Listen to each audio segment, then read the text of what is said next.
वार्ताक्रम में श्री माँ के सभी बालक बालिकाओं का हार्दिक अभिनंदन है, हार्दिक स्वागत है। श्री अरविंद सोसाइटी हिंदी क्षेत्रीय समिति के ये सब वार्ताक्रम से सितंबर 2021 से चल रहे हैं। ये यात्रा तब हमने शुरू की थी और बहुत ही सुंदर पड़ाव पार करती हुई ये यात्रा आज यहाँ तक पहुंची है। हम सभी इन वार्ताओं से सब महसूस कर रहे होंगे, बहुत लाभान्वित हुए हैं। श्री माँ का जीवन, श्री अरविंद का जीवन और ना जाने साधना के कितने पहलुओं पे ये वार्ताएं हुई हैं। और आज की यात्रा पर चलने के लिए, उस पड़ाव पे झट से पहुंचने के लिए हम सब बहुत आतुर हैं। तो आइए, पड़ाव पे आने से पहले श्री माँ श्री अरविंद के चरणों में अपनी वंदना करें, मातृ संगीत द्वारा ध्यान लगाएं। मेरा मोनिका जी से निवेदन है, कृपया ध्यान संगीत लगा देंगे।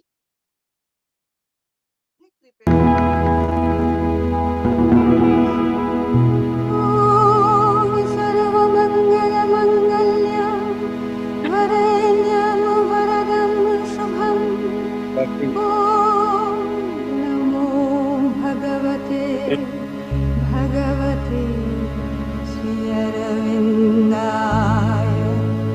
ओम नमो भगवते श्री अरविन्दाय, भगवते श्री अरविन्दाय।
धन्यवाद मोनिका जी।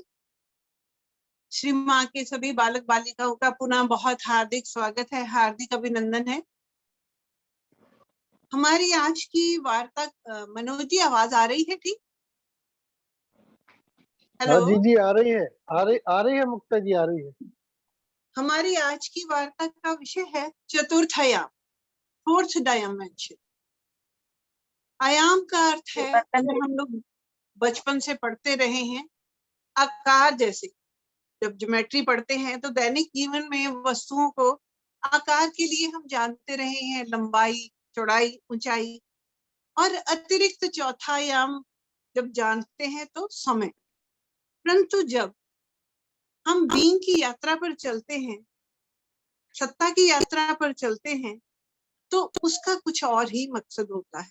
उसका जैसे अगर मोटे शब्दों में जाने तो एक आयाम के जीव हुए जैसे जो बिना मन के होते, जैसे पत्थर है, पौधे, जर्म्स और एलिमेंट्स वगैरह। दो आयाम के जीव हुए जो मन तो है परंतु अवेयरनेस नहीं है, जैसे डॉग है, स्नेक, थोड़े हायर एनिमल।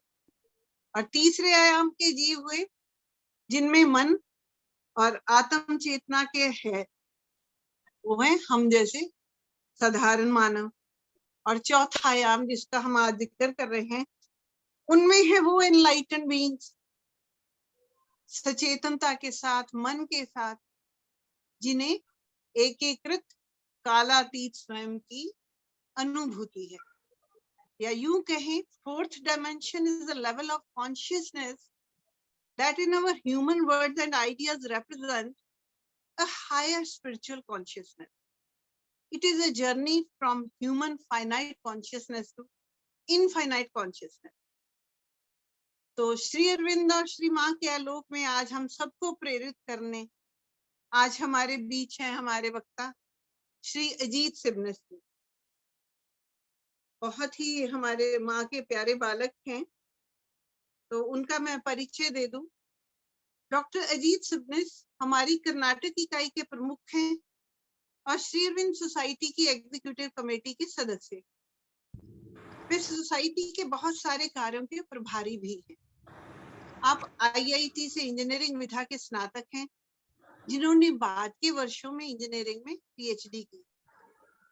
उनके जैसे प्रखर अभियंता की आध्यात्मिक यात्रा से उपजे चिंतन सूत्र सुनना सच में एक दुर्लभ संयोग है। हम बहुत भाग्यशाली हैं, आप हमारे बीच में। मैं बहुत बहुत स्वागत करती हूँ डॉक्टर अजीत सिबनिस जी का। आप आमंत्रित हैं। आज की आपकी वार्ता का विषय फोर्थ डायमेंशन हम सुनने के लिए लाए थे। Thank you. Am I audible? जी भैया जी, नमस्कार, जय Shri Ram. Yeah, namaskar.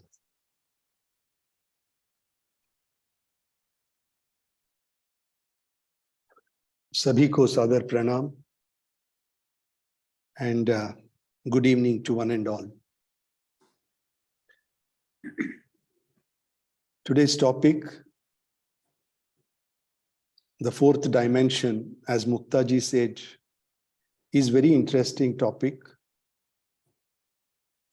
Actually, it can be perceived from both angles, that is, from the science perspective as well as from the spiritual perspective. As Guru Bandhus, we are all connected by the common thread of Sri Aurobindo and the Mother.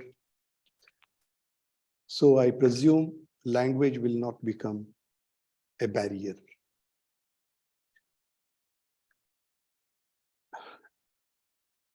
Sri Aurobindo in his Life Divine, chapter 2, touches upon two important aspects under the chapter 2 negations. He talks about the materialists' denial of the spirit and spiritualists' denial of the matter. And then he elaborates it quite logically, and then establishes that these are the two facets of the same reality.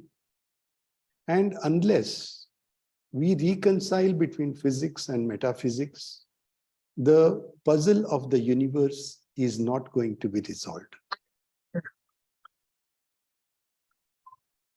Now, today's topic is so beautiful. When Manoj Bhaiya told me that I have to speak on fourth dimension, I right away agreed to speak on, not that I know the subject or I'm an authority on the subject, but Manoj Bhai, we can't say no to Manoj Bhai. And that is how we are at this topic.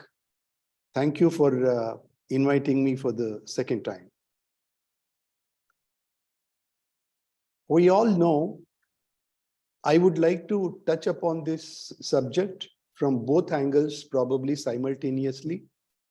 And that is why I have chosen to speak more in English, we all know that space and time, for that matter, all other dimensions became part of the universe or part of us after the creation of the universe is accomplished. So to understand this first three dimensions, or what we call as spatial dimensions, and the fourth dimension with respect to science and spirituality, or physics and metaphysics, we need to understand how the whole thing came about, how the creation happened, how Asat became Sat. And this will let us look at it very briefly from both scientific and from the science and then metaphysics or the spirituality point of view, philosophical point of view. And it is, fortunately for us, there is not too much of confusion as far as the Vedic wisdom is concerned, or the Vedic interpretation, and the modern science is concerned, as far as the creation of the universe is concerned. That is the starting point of the universe is concerned. Even today, the science doesn't know why the creation happened. That's a different issue, that's a different topic. But let us go. The universe, both the sides agree that the universe began with a big bang. In 10th mandala of Rig Veda, we also have this reference, and there is a reference called Vispot, so that is the big bang. And if you recall the first sentence, first line of Savitri, it was the hour before God's awake. And it is actually what we are talking about is this moment, this instance where the time was not born. Even the gods were not awake. So it is that state, just to try to imagine what condition it must have been. So it is said in both the text or Vedic text and then the modern science, the entire universe was in the state of an extremely hot, dense super ball. This became, we were talking about the creation of the universe. When the whole thing came into the picture, and it was like a super dense ball at the beginning with a lot of temperature, extremely high temperature.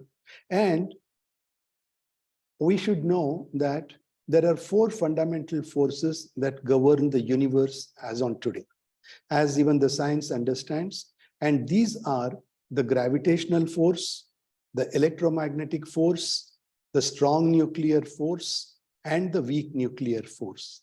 These are the four forces. You will come to know why I am bringing about the names of these four forces specifically, very shortly. So these are the four fundamental forces which actually are called the forces or the laws which govern the universe.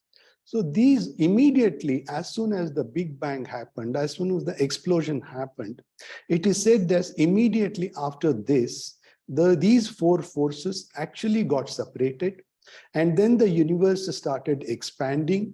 And this, before the status of the universe before explosion, is called singularity in science, where all the four forces which I mentioned were all together. That means they were all unified. Before the explosion, they were all unified. After the explosion, they were all separated. So this status, when all the forces were unified, it is actually called the status of singularity as per the science. And then the Vedic reference, it is called as Brahma Bindu. So once we understand that, once there was this separation, and then there was cooling, simultaneous cooling, and then the whole universe started expanding. Then came the formation of the stars, planets, satellites, all those, the celestial movements, and then up to the human species, which are the highest evolved species. In between, of course, we had the planet, the plants, and all those things which are a part of the evolutionary process. Now, evolution on the earth was, as per the science, was also actually based on the natural selection. What does it mean in the natural selection? What it means is, now suppose all monkeys did not become men. They could not, all the monkeys did not transform themselves as human species together simultaneously. No, it didn't happen. So what happens is probably a few monkeys, they adopted or the skill of walking on 2 foot, and then they became experts. And then probably few other monkeys also started walking like this. And then we don't know what is that critical mass wanted by the nature. Once the nature feels that, felt that, okay, this is the critical mass, it is enough for me to take the species for a higher level of consciousness or for a better species. And that is how few monkeys got transferred when the critical mass reaches. So here, what is important here is to understand whenever such critical mass, whenever such changes happen from one species to better species, it happens through mutation. There is a sudden change. We don't know what happens. It's not as up to the mutation period, it will be a gradual changes will happen. And suddenly, once the critical mass reaches, this process of mutation happens, and then suddenly there is a change for the better species. Now, what we should understand here, so the time is the first dimension. Even the Stephen Hawking, who is one of the greatest scientists who lived amongst us, he said the universal clock started ticking once the Big Bang, at the time of Big Bang. So that means immediately after the explosion, the time started clicking. So dear friends, the time and space are much, much before us. They are infinite, hence they are infinite, and then time is also eternal. The space is also completely different and also infinite in its characteristic. You know, it's very relevant for us here to remember those lines from the Savitri, which the first line, of course, we said. Then there is, as we go further, it also says that something in the inscrutable darkness stirred, a nameless movement, an unthought idea, insistent, dissatisfied, without an aim, something that wished but knew not how to be, teased the inconscient to wake ignorance. This is how, as per the science, the creation actually starts. Very briefly, we are not going into the details, but let us keep these things in mind. Now, but I would like you people to just remember about the 4 fundamental forces which I talked. And then science also says that this separation of the 4 fundamental forces happened in the presence of a particular special specific field called Higgs field. Let us not get into that, but there was a special field. Only once that the platform, the necessary conducive atmosphere was created, maybe in a fraction of a second or in a fraction of a much shorter period, there was a conducive field for all the forces which were unified together to got separated. So now let us come look at the creation from the philosophical point of view. I thought it would be very nice to stick to the story of the mother itself. I mean, told by the mother about the creation. The mother tells this story, which is probably repeated many times, but it is worth repeating here, worth knowing here. The mother says, mother was asked, how did the creation happen? The mother talks about this creation, like when whatever we call the Supreme Lord, the Supreme Shakti, the Absolute, the God, whatever we may call, he just decides to manifest.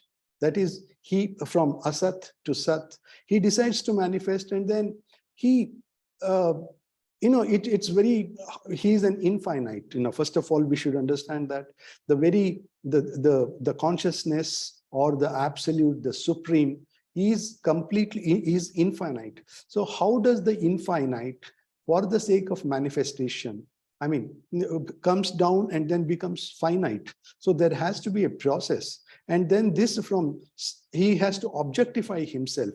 So he undergoes a process. Like he brings out his own consciousness outside, and then he calls it as the consciousness force. So he first, out of himself, he brings out and then formulates what is called the consciousness force, and then what we call it as the mother of gods or the Aditi. I would like to, there is an analogy also Mother gives here.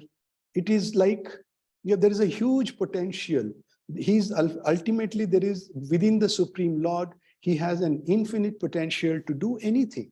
So it is something like that for us to understand. Mother brings in the element of mother the mother is the ordinary mother. That mother has a potential to bring out a child. She is able to bear the child. She is able to grow the child, nourish the child in her womb, and then it is possible, it is potential for her to bring the child into the outer world. So this way, the Supreme Lord has an infinite potential to bring whatever he wants and then manifest it in the outside world or objectify it in the outside world. So before creating this entire universe, manifestation happening before, so he formulates what is called as the consciousness force. And this mother, the Aditi, he tells her that now you go and then create the world. And that is how the world gets created. Now, he says, but there are two important conditions that are put. And what are those conditions?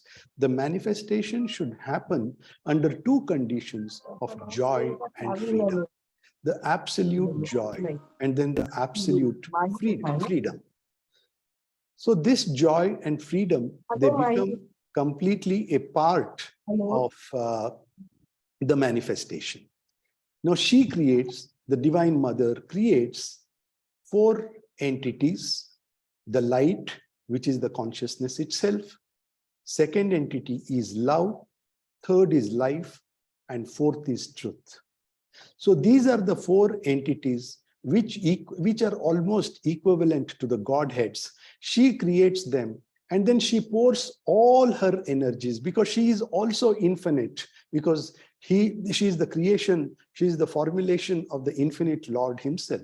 So she pours all her love, her light, her life, and her truth, is the pure truth, pure consciousness, into these 4 entities, and then gives them complete freedom to create the universe.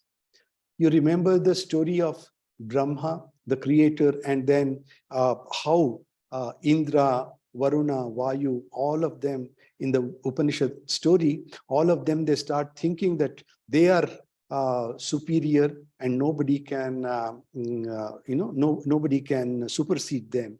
This story comes, and then same thing actually happens to these 4 Godheads or these 4 entities. So the light, after some time, as the evolution progresses, as it marches ahead, the 4 so-called entities, actually, they think themselves, they forget completely the source of their origin, from where they came, how they were created. They were completely, they were wrapped by the ignorance as the time passed, and then they exactly became the opposite of what they are. The light became the darkness, love became the suffering, life became death, and then truth became falsehood. So these are the 8 planes of consciousness, we can say, or the 8 dimensions of the consciousness which get created, and that is the world in which we are all born. The mother, God Mother, the Aditi, the creator, who created this universe, she gets worried looking at the world, and then she goes back to the Supreme Lord and then asks her what is to be done. And then he tells her, go back to their level, get down to their level, and then put in some more light, some more love, some more life, and then some more truth into them. And that is how the Supreme again comes down, descends from the summit of his consciousness, comes into the inconscient level and then pours some more light, love, life, and that truth into these four entities. And then that is how the life begins, and then that is how the evolution starts. So this actually is the story which gives us complete idea how the evolution process happens in the during the creating the world. Now we have used the consciousness term or the consciousness force quite frequently in the past few minutes. Now let us also look at it. Let us understand what consciousness is and what consciousness force is. Let us look at it. As far as understanding by the science is concerned, in the common parlance, it doesn't make any difference for science or for the general understanding of the consciousness. It just becomes an awareness of myself, awareness of oneself, probably awareness of my surroundings, and to a very minuscule intensity or level, we also understand our inside a bit. What is happening? Suppose if at all there is any pain inside the stomach, we are able to understand. We are able to understand our inside, the heartbeats. Only such things we understand and not beyond this. So this is the consciousness which we talk about in the general terminology. Or this consciousness slightly gets elevated, as enhances when it goes, and then we perceive our surroundings through the sensory perceptions, and then probably we start hearing the songs of the bird, and then we start seeing the sunset, all these things. And then when we go slightly higher also, when we go at the mental level, we also will be able to perceive the thinking aspect of it, and then some emotional thoughts and all those things. This is the awareness, what we generally talk about, and then what Sri Aurobindo talks is the exterior consciousness is only understood as far as the science is concerned. So here what we are, as far as the general understanding, there are also not, everybody does not actually come and then agree with this idea of understanding or the definition of consciousness. But consciousness also, the science also feels that consciousness is actually the byproduct of the brain activities. They just equate it because of some complex neural activities.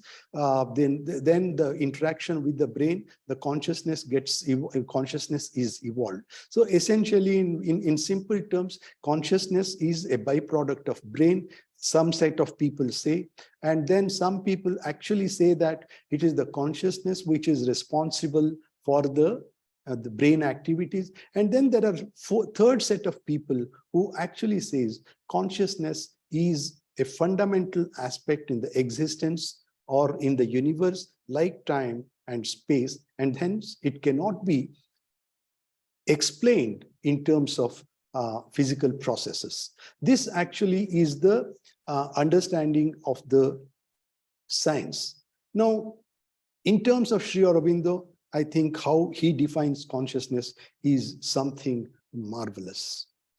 Why I am keeping both the things to you is just to make a point how strongly, how relevant Sri Aurobindo to the modern world even today is. Because whatever is shown, whatever is spoken by him, whatever is given to him, exactly matches, or probably it becomes a guidebook for the scientists even to understand. Now, when he talks about, he explains consciousness, he says that it is a truth consciousness, it is the pure consciousness. It is the consciousness which is the fundamental reality in the universe. Nothing can exist without the consciousness. It is the power, it is not only the power of awareness, but it is also the dynamic energy. It is omnipresent, it is omniscient, and it is omnipotent. No, it is also, he also says that, it is the alpha, it is the omega. And nothing without the play of consciousness can happen. It is exactly it is that consciousness actually which organizes and arranges different activities, even the microcosms and the macrocosms. Everything in the universe is arranged by this. It is actually the Isha of the Isha Vasyamidam Sarvam. It is the essence of Tena Vina Trinamapi Na Chalati. And it is also the it is the grade of consciousness which in us makes us different and then actually unique. No, it is this pure consciousness, which we call it by several names. We call it God, we call it absolute, we call it supramental, the supreme reality, the transcendent, all these things. And then there is also in Vedanta, Prajnanam Brahma, that also is there. So the consciousness is nothing but Brahma.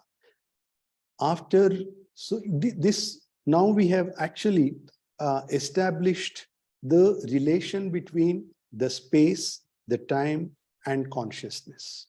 So we have understood that it is the consciousness which Sri Aurobindo says that it is not just consciousness, which is the power of awareness, but it is also the creative, the energy.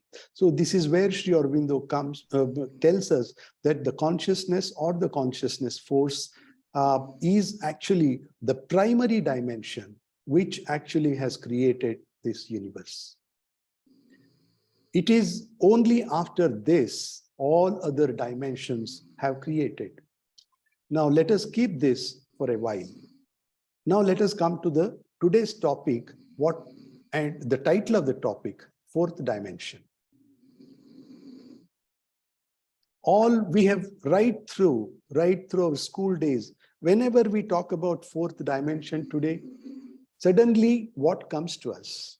What comes to us is time, isn't it? Oh, fourth dimension, it is time. We look at it only from one angle. Now let us look at it from that angle also. Now, most of the universe, even today, can be explained and can be understood by Newton's laws of motion and then his mechanistic worldview theory. That means it applies to the macrocosmic world, macroscopic world.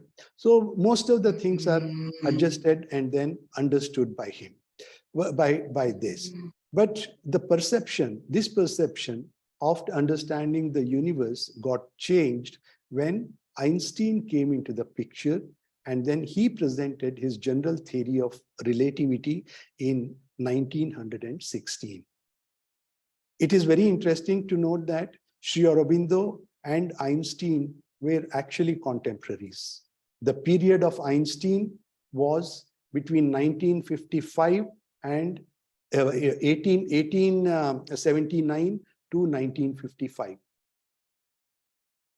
So 1855 to 1979, it was actually the period. And then when Einstein presented his famous equation E is equal to mc square, probably during 1908, and we can probably draw parallels to what Sri Aurobindo had achieved by that time, we come to know that both these great souls had actually quite far advanced in their respective field. Now, some people even call this so he introduced this the fourth dimension or a new dimension. Let us call it as new dimension called time. I am reminded it is very difficult. Muktaji explained it so beautifully, but on the other side of the facet, I was just trying to understand, and then I just remember how my school teacher used to explain me. Suppose A and B are two good friends, and then A invites B for a lunch. They want to have lunch together, and then A tells B that you come out of your house, walk 100 meters straight, take a right turn, walk another 100 meters. You will find a hotel. So you will find a restaurant. We will go there and then have a cup of coffee. Now, B follows A's instructions. He reaches the location, goes 100 meters and then another 100 meters in the other direction. He reaches. Will they have coffee together? Yes or no? They will not be able to have the coffee together because B finds once he reaches there, it is just not a point, it is a 10-storied building. Now, because A has not told him which floor B has to come, and that means the third dimension is absent there. So he tells him that now the fourth floor in that building. That means now we have 3 dimensions, and then B is able to reach the floor, the concerned floor of the restaurant. Both of them meet and then have their coffee together. But is this a possibility? Did they really have coffee together? There is one more dimension missing. If A had not specified time, at such and such a time we meet and in this place, they would not have met. So that is how the fourth dimension, fourth time as the fourth dimension comes into the picture. Only problem issue here was Einstein gave this concept of time as a next dimension much earlier, much after we understand 3 dimensions. That is why it was the next dimension to explain the world and explain the reality in the universe. And that is how we call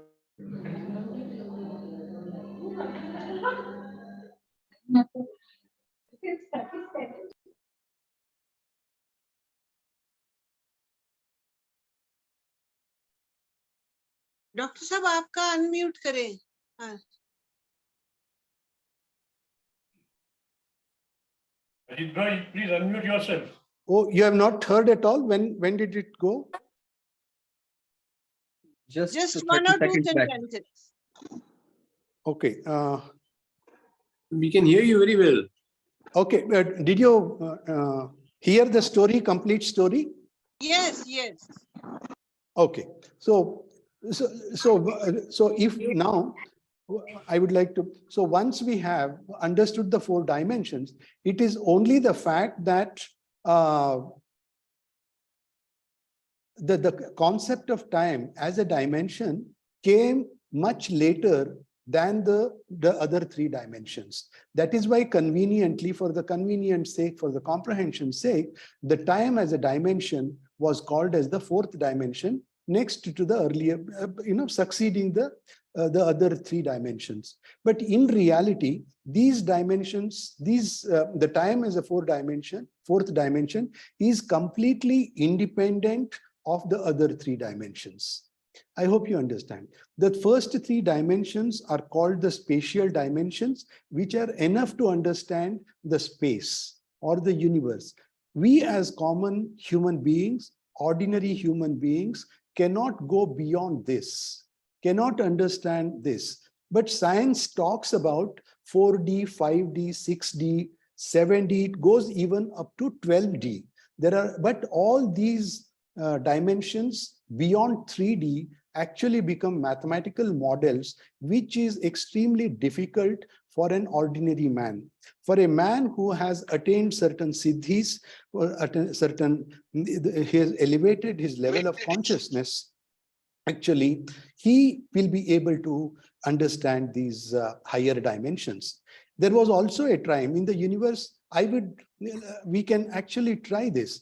We heard the story and we are able to understand the 3rd dimensions and the 4th independent dimension as time. Now, I will go one step, the 4th dimension of the spatial dimension. I will give you an exercise and then let us see whether you are able to imagine that. Now, let us say we are in a small room, and then I will tell you that there is a fan in the small room, and how do you locate the coordinates of the fan in the room? It is very simple. We say in one direction it's so many meters or feet or whatever it is. In the other direction it is so much, and in the height in the vertical direction it is so much. So we have the 3 dimensions, and then we actually locate those dimensions. Now suppose if I give you another next dimension, that there is a big room And then in the big room, there is another small room which is suspended. And then there is a fan in that small room, and that small room is rotating. Now, can you tell me the coordinates of that particular fan? First of all, it is impossible to adjust that. It is not possible without mathematics. It is not possible for us to give the coordinates of that fan in the rotating room of another room. So this is actually a very next step of in the science, and they call it as the tetrasact or something like that. We get a lot of information on the Google in those people who can search for it. Now, the science also, there is a theory called superstring theory, which talks about 12 dimensions also. Now we have understood the fourth dimension as time, and then I would like to recall what we have said. This fourth dimension, time, is only for the convenience sake, because it came to it was made available to us only after the three basic spatial dimensions are given to us. Now, Sri Aurobindo actually says, it is so beautiful here that Sri Aurobindo's observation on space and time is so wonderful. Now, he explains that space and time themselves actually are the two dimensions of the supreme reality.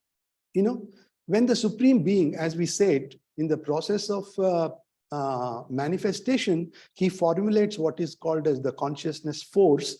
And during this process, it seems Sri Aurobindo explains that this supreme reality undergoes two experiences. And it is this time, at this moment, time emerges as his subjective experience, and then space emerges as his objective experience. So beautiful, isn't it? So the space and the time are actually two dimensions or two additional qualities of the Supreme himself. So they are two independent entities, eternal entities, along with time. So these are three independent eternal entities, and that is how everything gets encompassed, inscribed into actually them. Now, he also goes, he goes to this extent, why I call Sri Aurobindo as most relevant here. He also says that the modern science, the cube, why the cube exists, why the cube has got three dimensions. He says that it is the dimensions, the three-dimensional cube appears as a cube only because there is a subtle force within which holds all these three dimensions together. And that is the formula, that is the basic consciousness force, or that is the subtle force actually which holds all these three dimensions. And that is why the cube with the three dimensions appears to us as a cube. It is not only these three dimensions, but it is several such dimensions the Supreme holds for us. And this is how in yoga, and Sri Aurobindo also gives tremendous importance to the time. In fact, in Synthesis of Yoga, he calls Kala as the fourth aid. And also we have Kalaya Tasmain Namaha is a regular shloka, which actually almost is very familiar to us. We also should understand we are at a level where we have mastered three dimensions only. The length, the breadth, and then the height. If for understanding purpose, if we take these three dimensions, we have actually mastered three dimensions. We can go and come back and up and down and other things, but we cannot do this with time. We understand time as a dimension only in one direction. So that is why we are not able to go back in time and forth in time.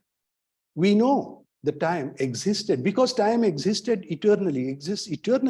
We know that it existed, but we cannot travel back in time and then understand, except those siddhis. There is an exception, those yoga siddhis who have achieved the yoga siddhis.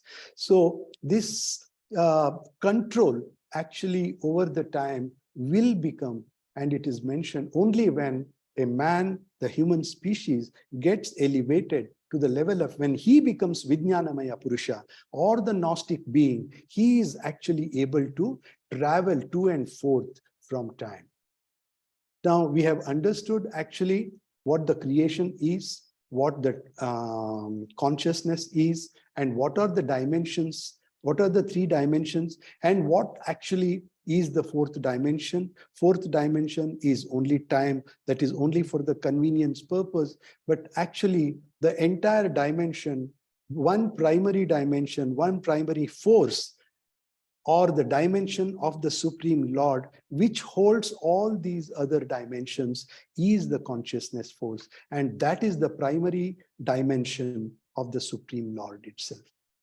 Now, we talked about the dimensions of the Supreme Lord. You know, it is very interesting. We have the Vedas say, you know, there is a reference in Bhagavatam. It says the universe of the Supreme Lord is made up of 64 dimensions.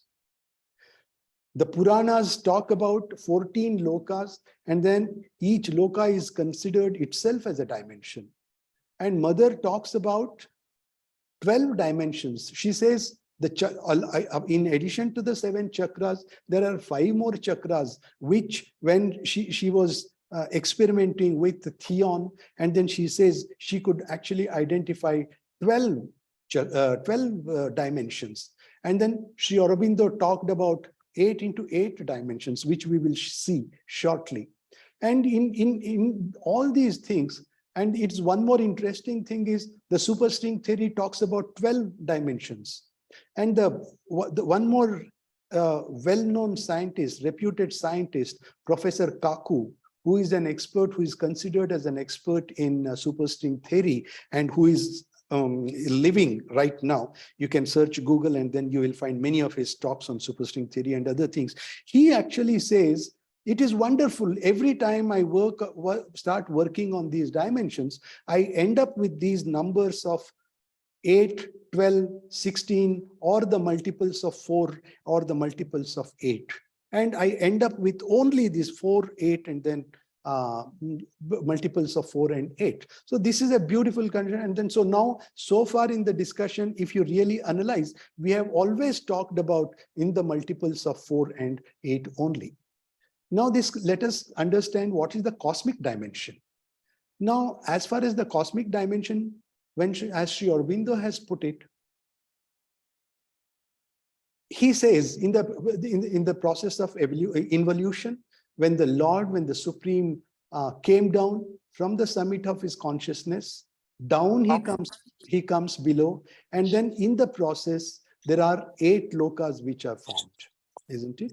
The Satloka, the Chitloka, and then the Anandamaya Loka, and then comes the supramental loka or the Vijnanamaya loka. So these are the 4 lokas which belong to the upper hemisphere or the Parardha. And then God probably thinks that it is not right to keep it open. That is why he puts a golden lid to the bottom of the 4th layer. So see here, even in the Parardha, that is in the upper hemisphere, the 4th dimension is consciousness. You notice it? It is Sat, Chit, Ananda, and then the 4th dimension is the supermind in the Parardha, in the upper hemisphere. So then the golden lid is put, and that is the lid which is the lid between the overmind and the supermind. And in the Aparardha, in the lower hemisphere, the other 4 worlds he creates, again is from the bottom if you go, it is the Annamaya Loka, Pranamaya Loka, Manomaya Loka, and then all supporting all the 3 is the Chaitya Loka. So in the bottom half also, there are 4 lokas and the 4 creations. And then even here, if you see also from the bottom, if you take the matter, and Annamaya Loka is the 1st dimension, 2nd dimension is the Pranamaya Loka, Third dimension is the Manomaya Loka and the Chaitya Loka actually. And then the fourth dimension is the Manomaya Loka, which again is nothing but the reflection of the supermind, and hence it is nothing but the fourth dimension also in the aparardha, in the lower hemisphere, is consciousness. So this is how actually we talks about. And then here there is somewhere I could not actually trace the reference part of it. And then when these 8 lokas, when this Sri Aurobindo describes actually he beautifully describes it in the Life Divine, sevenfold courts. In that chapter, he describes how the entire creation happened. And even, in fact, the Sankhya philosophy also talks about 25 dimensions in how the universe principles and the dimensions of the universe. So it actually, the lower hemisphere and the upper hemisphere are the two existences which actually a sort of refraction of the Supreme Lord in the inverted order of the ascent and then descent. So these cosmic dimensions also tell us the fourth dimension in the upper and then lower hemisphere also relates to consciousness and the consciousness force. So this is how the cosmic dimension works out. And when we come to the individual dimension, also there are quite a few theories which talk about individual dimension. The Upanishad, the Vedanta talks about the 5 layers: Annamaya Kosha, Pranamaya Kosha, Manomaya Kosha, Vijnanamaya Kosha, and then the Anandamaya Kosha. And then we all have heard the story of Bhrigu and going to his father Varuna and then asking about that, and then how he explains the complete beautiful explanation in Taittiriya Upanishad, which comes and then explaining the few layers of the human construction. But as far as Sri Aurobindo is concerned, he goes much beyond this. And then he says, essentially, if we start studying Sri Aurobindo, we understand that the human construction has 3 systems, and one is the surface system, which actually relates with our exterior consciousness and surface consciousness, our day-to-day life, the mundane life, etc. All these things, this belongs to the outer surface system, which is one of the dimensions. And it is here we have the outer physical, outer vital, and then the outer mental. And the beings is also corresponding beings are there. The second system is actually the subliminal system, which comprises of the inner beings and the innermost being, or the inmost being, what Sri Aurobindo calls. Inmost being is the psychic, and the inner being is like the outer being. We also have inner physical, inner vital, and inner mental. It is this inner physical which Sri Aurobindo also calls it as the subtle physical. So this is as far as the and we are not. Then the third important aspect is the vertical system. The third system, along with the surface system, which is the outer being. The second system is the subliminal system, which is the inner being, and then the inmost being.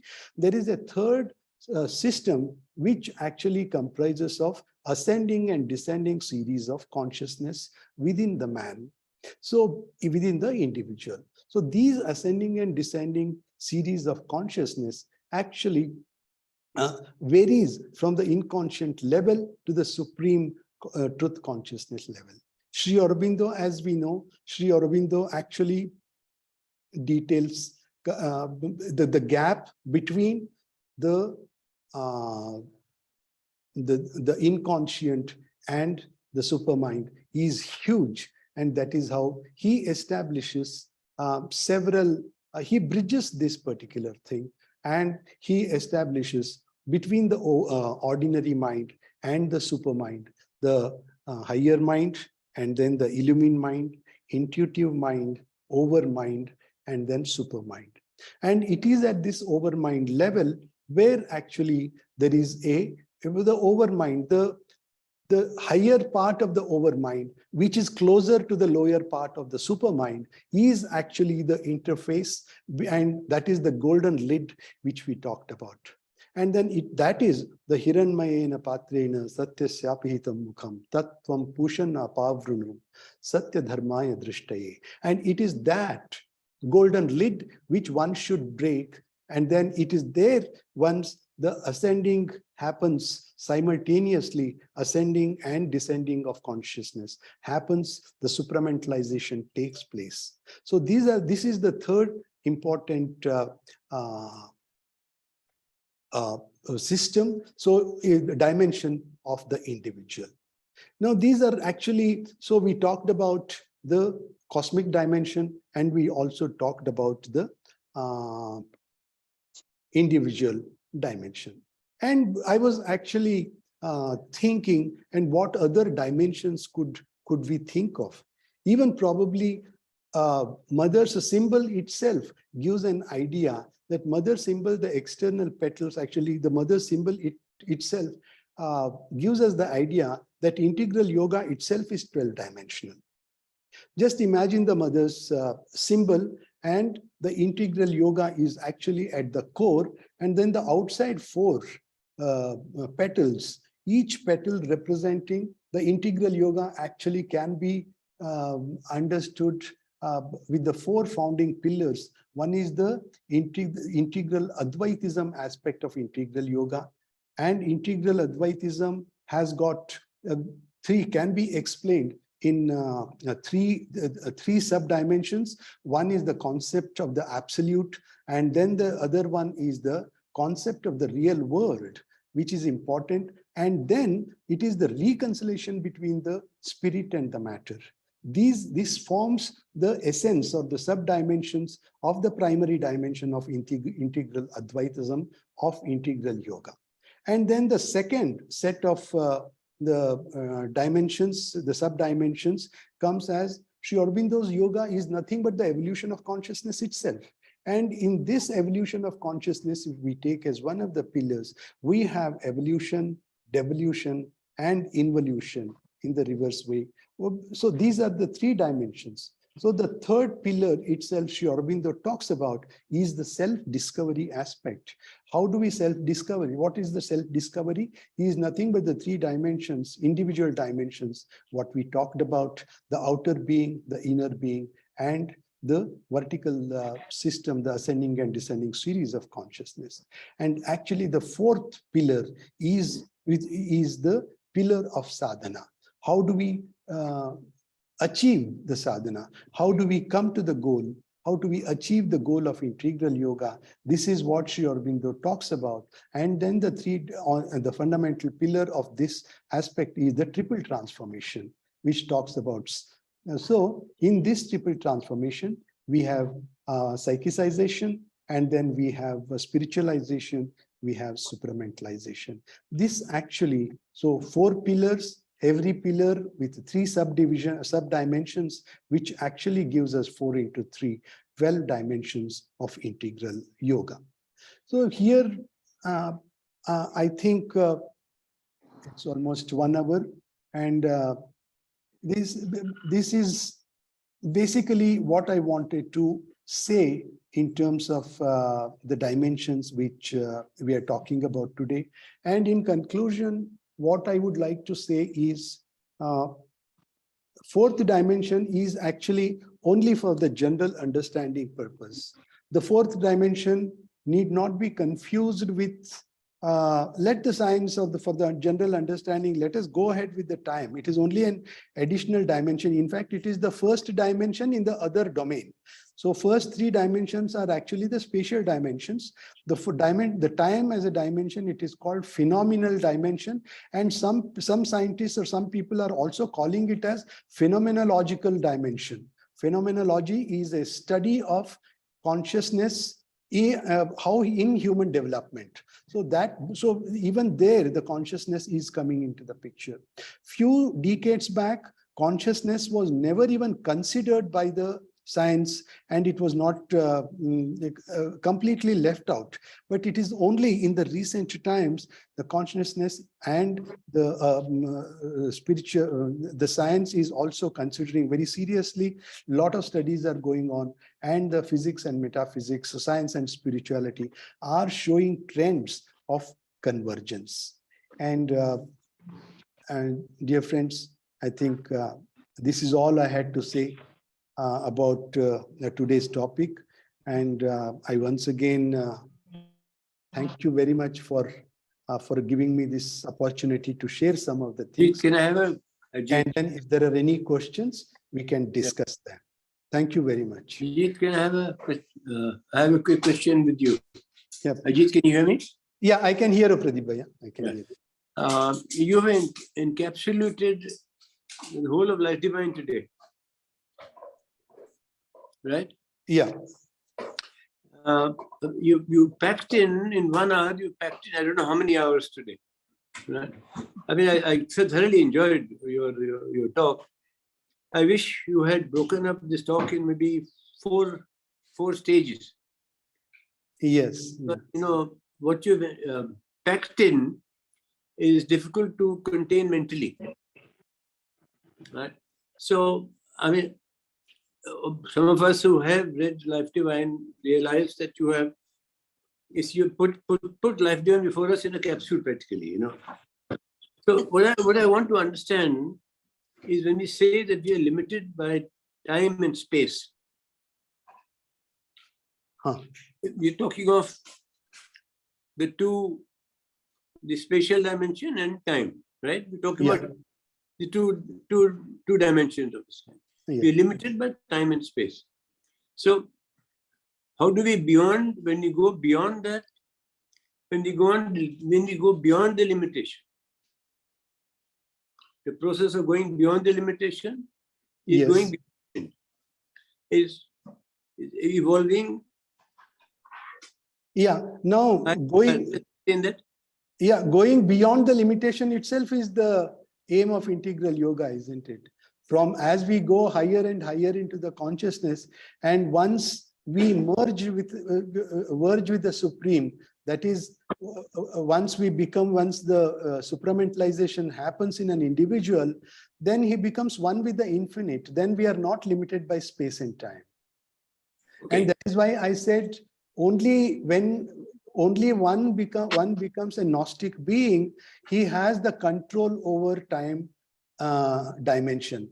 We can come back and then forth. It is because it is only at the supramental level where the complete picture of past, present, and future, all these things, the truth in its entirety and in oneness gets revealed to us.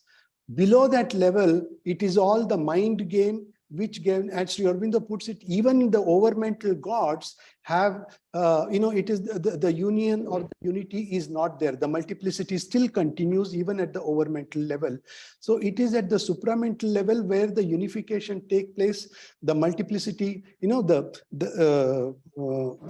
famous line of Sri Aurobindo, the eternal unity of the many and the multiple, there is that line, I'm not able to recollect it now. So the many becoming one and the one becoming many happens only at the supramental level. And once we reach that level, we go beyond the limits of space and time. Yeah. Tell me, you have given the,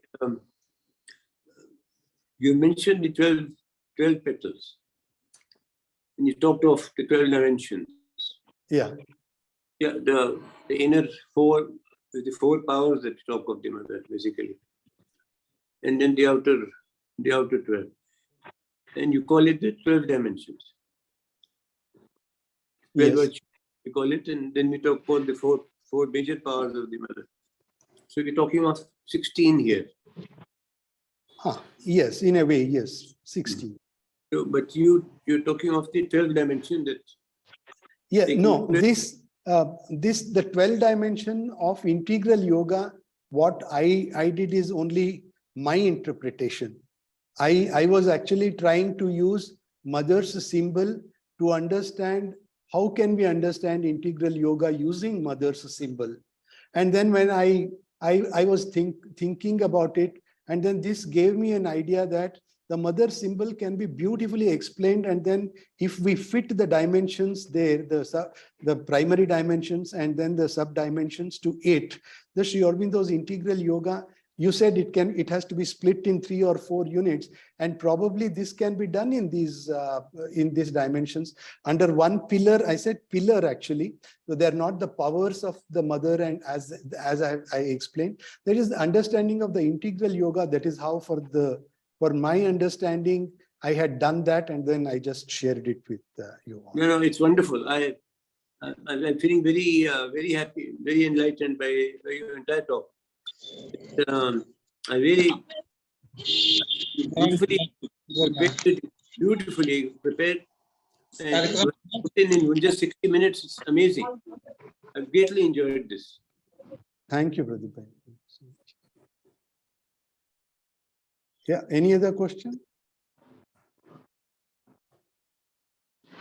कोई प्रश्न हो तो पूछ सकते हैं।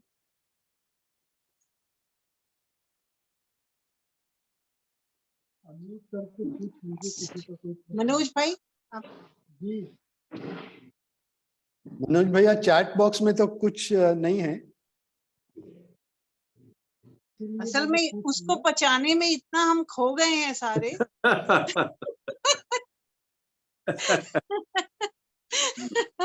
पचा ही नहीं अभी तक। हाँ, अभी पचा नहीं है। I don't know whether it is a bouquet or this thing, because That's beautiful. Beautiful. So wonderful talk. आलोक तुलसियान जी कुछ बोलना चाहते हैं। आलोक जी अनम्यूट। मनोज भाई जोर से, we are not able to hear you. I can't hear you, Manoj. Can't hear you. मेरी आवाज आ रही है आप लोगों को? आ रही है। हाँ, अभी ठीक है। मैंने कहा आलोक तुलसियान जी कुछ बोलना चाहते हैं। हमारे बीच बचाने की कोशिश कर रहा हूँ।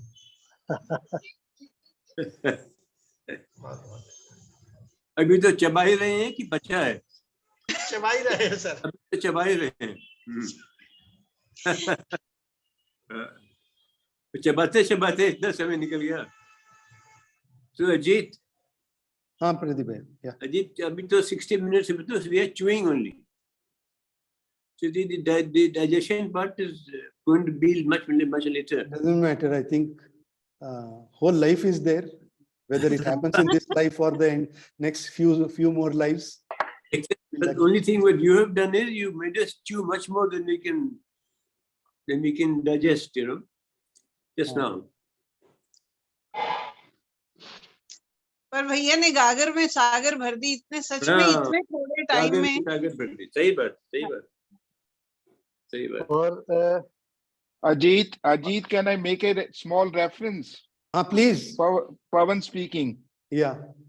Yes, Sri Aurobindo, you have been talking about the 4 pillars. Sri Aurobindo talks about his 4 pillars. About first is the omnipresent reality. Second is evolution. Third is supermind, and fourth is at the crossroad of our. No. So this is just for reference. Yeah. Thank you. It's very nice. This is again the life divine. What you said, Pawan? yes. No, it's in the life divine itself, but generally he speaks about whenever he begins, it's the omnipresent realities, of course, from the life divine itself. And then second is evolution, third is supermind, and fourth is at the crossroads of human Homo sapiens. You know, actually, it is so marvelous to see Sri Aurobindo. You know, in life divine, wherever there are many places he touches upon this space and time, and then the dimensions so eloquently.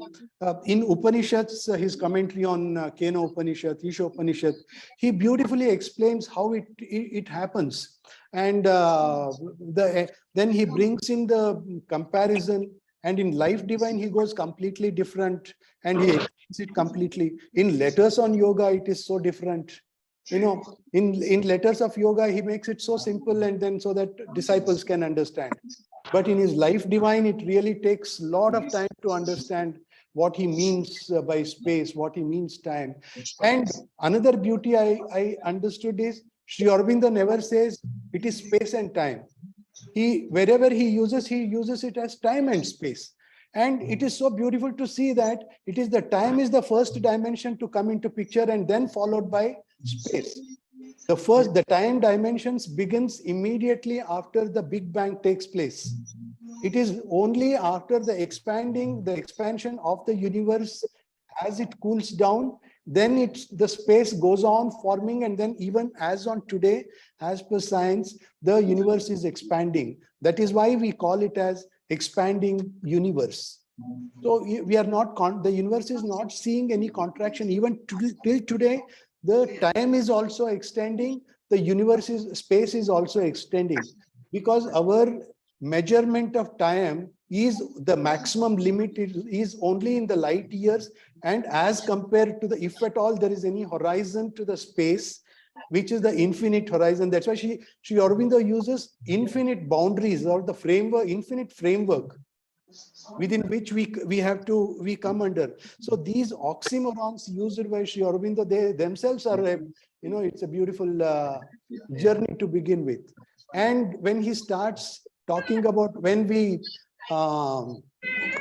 his explanation, how instinct works, how reflex action works, and then how consciousness evolves from stage to stage, from animals to human, etc.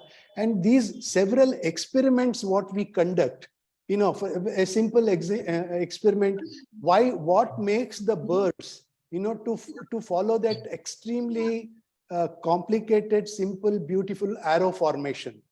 How birds are able to, it's a scene for us. All of us would have seen that arrow formation of the bird. How does it form? How does one bird understands that it should fit in some that? It is finally scientifically also understood that it is a perfect aerodynamic formation when the birds fly in that arrow formation. And in that, the study also is made by using a lot of, every bird was tied with a sensor, and then that kind of a science which has been done. The bird which is not able to fly, or which is not very strong enough to fly, actually comes in the middle. The other birds push it in the middle of the arrow formation, so that the naturally created pressure by the surrounding birds gives that weaker bird to afloat itself. Where does this come from? They have not attended any management course. They have not attended any other thing. From where does it come? We call it as, and you ask anybody, we just say that it is nature. And where does that nature to the birds come in from? So there are several modern experiments. Why the consciousness, the science is just not converging consciousness. There are several. There is also a beautiful experiment which actually is called, this became one of the documentary films in the National Geographic. A tribal man talking to elephants. Probably you will find it also in the in those YouTubes or something like that. This was actually documented. There is a tribe in Africa, and that tribal people actually can communicate with the elephants. So there was a group of elephants, with wild elephants, which start attacking this tribal group. And in this tribal group, to record these wild elephants communicating with the tribal men, there is a National Geographic photographer who is also there. And then these people call the elephants, and those wild elephants actually recognize the presence of a non-tribal in the group. So they start chasing them. They come, and then the documentary film gets recorded only till the time the camera is broken by the elephant. And then he says, this is where then the tribal people again communicate to the elephants, and then the elephants go back. And when you see these things, science gives a complete different explanation, but isn't it a knowledge by identity? What Sri Aurobindo talks about. This is purely knowledge by identity. That means you identify ourselves, one in all and then all in one. When this concept comes, there is another beautiful experiment which is called instantaneous communication. Instantaneous communication is a highly scientific experiment where they separate the two electrons and then they separate it to a distance be much more than the light, distance of the light, speed of light. So when the spin of the one electron is changed, instantly the other electron changes its rotation, which means to say that it is faster than, there is a communication which happens faster than the speed of the light. So this also actually one of the setbacks to Einstein's theory. Einstein said nothing can travel faster than the light, but there is a communication which travels between the two electrons, which travels faster than the speed of the light. So this is one of the other important experiments which is called as instantaneous communication. So there are several experiments like this where we can go on substantiating and then bringing converging science and spirituality. Thank you.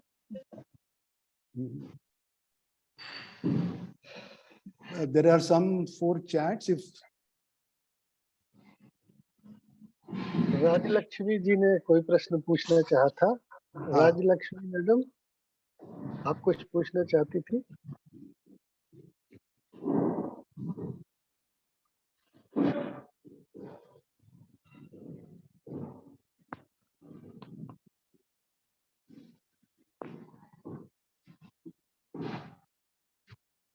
Charu Arora जी ने कुछ पूछा है, आप सामने आके पूछ सकते हैं। चारू जी।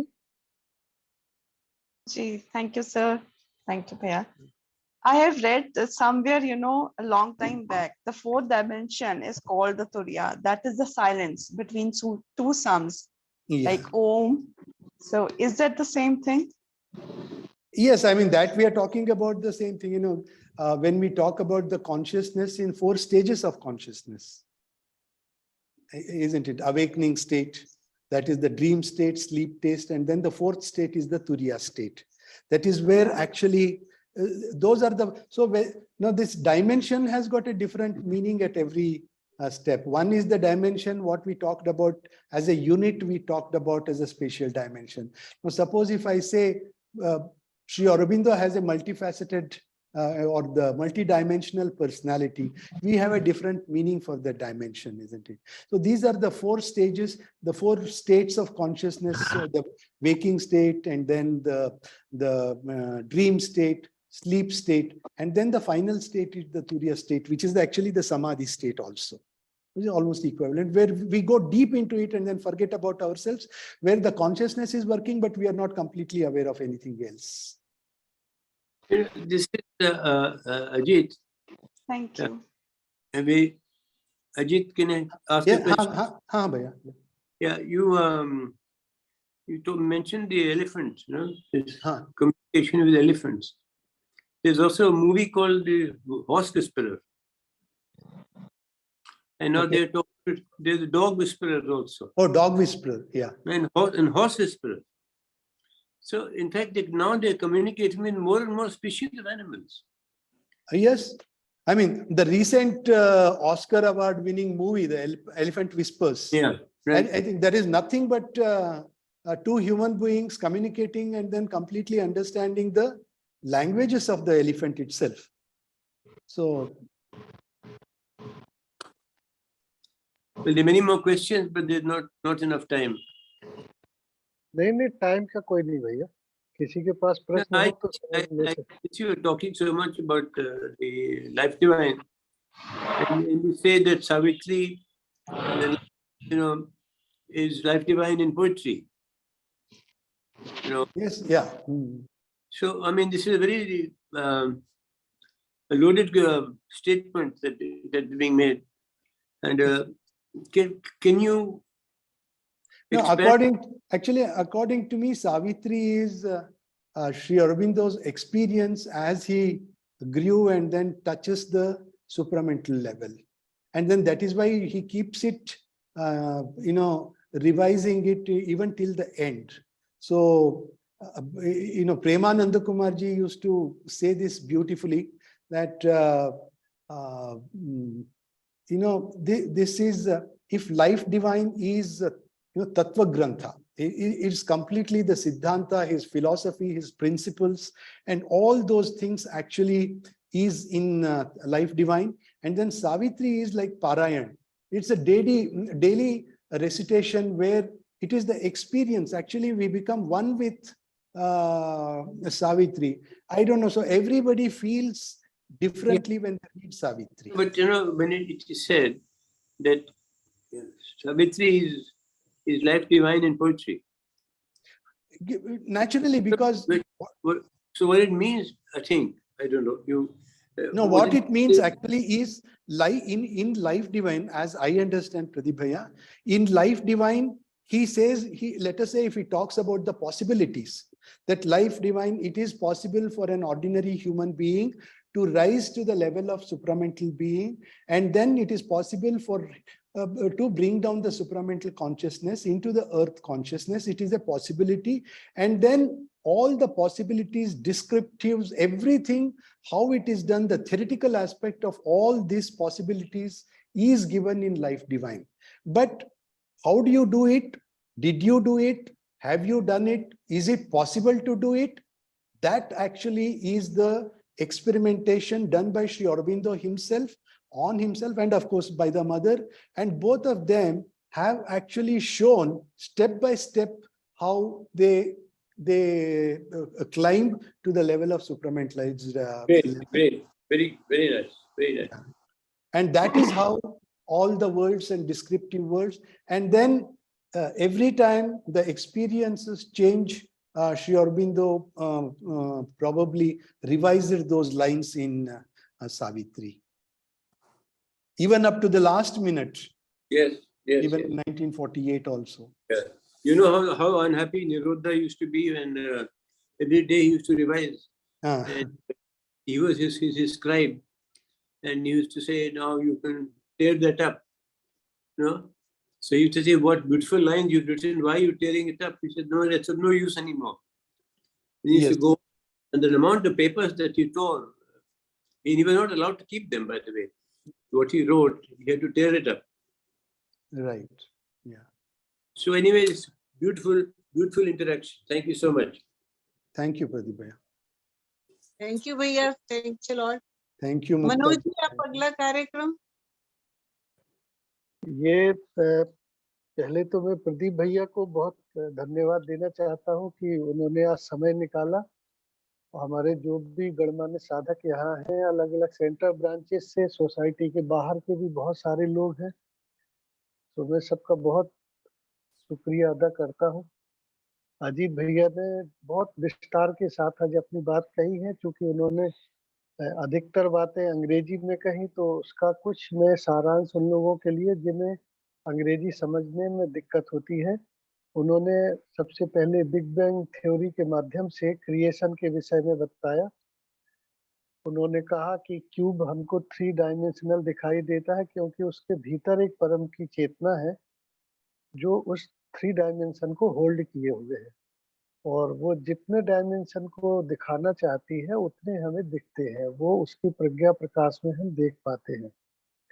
सांख्य दर्शन में उन्होंने बताया कि 25 आयामों की बात कही गई है, और 14 लोक या 14 भुवन की चर्चा हमारे पुराणों में है. फिर वे कहते हैं कि 7 चक्रों के अलावा 5 और चक्र हैं. 7 चक्रों की तो चर्चा हम लोग हमेशा पढ़ते ही है. और फिर श्री अरबिंदो ने एक स्थान पर 8 गुणे 8 828 64 डायमेंशंस की चर्चा की है. सुपर स्ट्रिंग थ्योरी जो काकू ने दी है, उसमें बताया गया कि 4 और 8 के जो मल्टीपल हैं, उसमें हम डायमेंशंस को पाते हैं, जैसे 4 है, 8 है, 12 है, 16 है, इस तरीके से बढ़ता जाता है.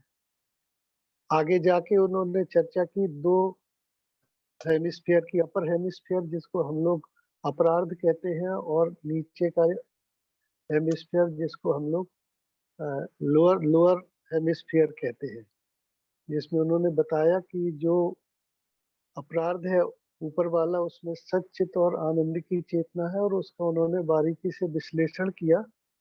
और नीचे का जो स्फीयर है जिसमें मन प्राण और शरीर के लोक है, और उसमें एक चीज जिसकी चर्चा अन्य स्थानों पर की गई है, आज यहाँ पर मैं जोड़ना चाहता हूँ कि इन दोनों लोकों के बीच में भगवती माता विराजमान है। तो श्री अरविंद जब सावित्री में कहते हैं she is the golden bridge the wonderful fire, तो वो जो गोल्डन ब्रिज माँ भगवती स्वयं बनी है, उन्होंने ही ये मन प्राण और शरीर का जो निचला गोलार्ध है इसको ऊपरी गोलार्ध के साथ जोड़ा है, और उनके माध्यम से ही हम इसमें निचले गोलार्ध से ऊपरी गोलार्ध में जहाँ पे आनंद के लोक है, फिर उसके ऊपर चित्त के लोक है, ऊपर सबसे ऊपर सत्य का लोक है। तो ये दोनों जो गोलार्ध है उनके बीच में माँ भगवती स्वयं उपस्थित है।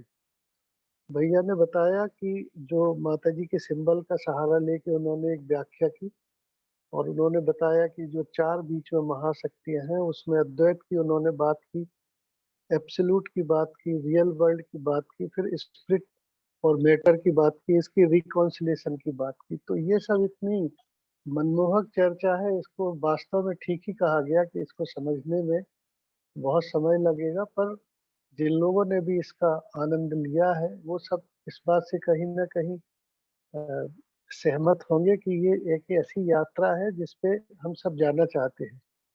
तो सेल्फ डिस्कवरी ही वो अंतर की यात्रा जो है, वो एक जो डायमेंशन मैं कहना चाहूंगा जिसको भैया ने कहा कि असल में जो एक्चुअल जो एक प्राइमरी डायमेंशन है वो कॉन्शियसनेस का डायमेंशन है, और जो परम पिता का सुप्रीम लॉर्ड का डायमेंशन है, जिनके माध्यम से ही हम ये कर सकते हैं। और साधना की दृष्टि से अगर हम चाहें तो साइंस में तो हम लोग पढ़ के एक्सपेरिमेंट करके ये सब कर सकते हैं, और सेल्फ डिस्कवरी की फील्ड में जब हम जाते हैं तो उसमें सरेंडर बहुत बड़ा एक आयाम होता है, जिसको हम लोग यदि पकड़ के चले तो शायद कुछ हमें समझने में भी मदद मिल सकती है। तो ये मैंने कुछ संक्षिप्त जितना सीमित समय था उसमें इन बातों को कहा, जिससे जो लोग इसमें और ज्यादा रुचि रखते हैं तो वे इसको पढ़ सकते हैं, समझ सकते हैं, चर्चा कर सकते हैं।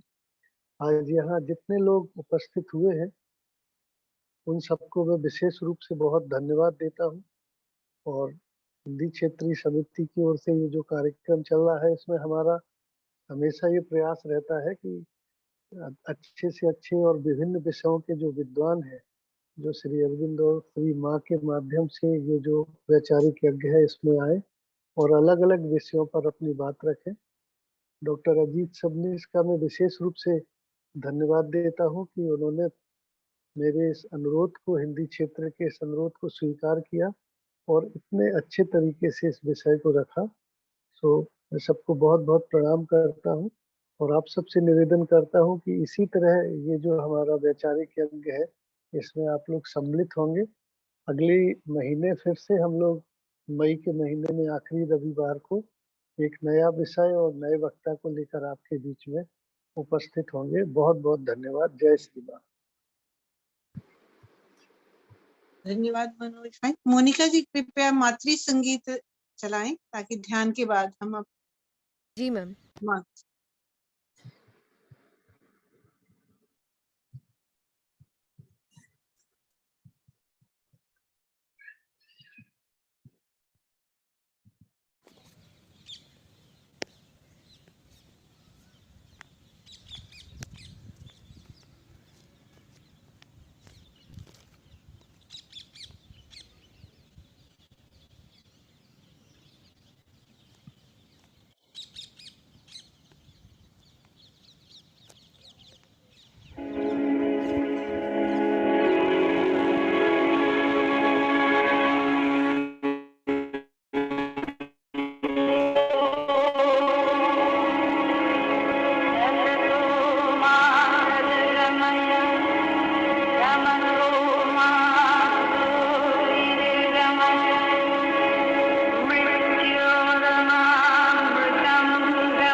मनोज भाई मैं निकलूं? जी भैया, once again thank you very much. Thank you very much. सबको प्रणाम। बहुत अच्छा, थैंक यू। जय मां। भैया को भी बहुत बहुत धन्यवाद।